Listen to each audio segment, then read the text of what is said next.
c'est une série sur des bestioles qui vivent dans les endroits les plus extrêmes de la planète, c'est-à-dire les endroits chauds, froids, sels et acides.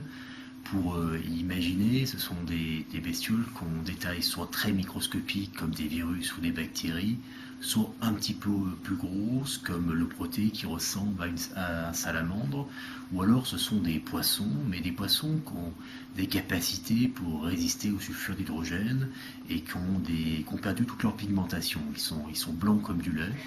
Et ils arrivent à survivre aussi, pour ceux qui vivent dans le lac Natron au Kenya, dans les températures qui avoisinent les 48 degrés.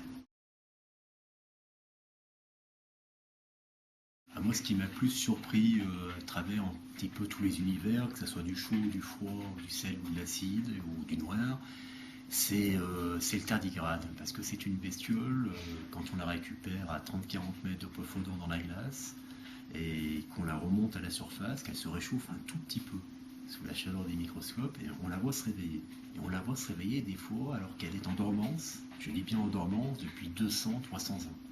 Donc cette bestiole, elle nous donnerait peut-être la possibilité de faire les voyages dans l'espace. Il y a aussi une autre hypothèse qui est un petit peu plus comique, mais certains scientifiques pensent même que cette bestiole pourrait être venue d'une autre planète parce qu'elle a la capacité à résister au froid absolu, au vide. Il y a eu des expériences qui ont été faites par la NASA. Ils les ont embarquées à bord des navettes spatiales et en fait ces bestioles résistent assez bien au vide. La grosse trouvaille de cette série, c'est d'avoir amené les microscopes sur place, à l'entrée des grottes ou sur les glaciers. Donc, par exemple, pour le tardigrade, on a dormi 15 jours sur la glace.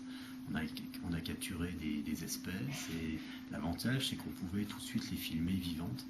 Et ça permettait d'avoir aussi des scènes de prédation pour les bestioles qui vivent dans les grottes, parce qu'en fait, c'est des bestioles qui sont extrêmement actives dans leur milieu, mais tout de suite elles ne bougent plus dès que vous les sortez de leur enfer.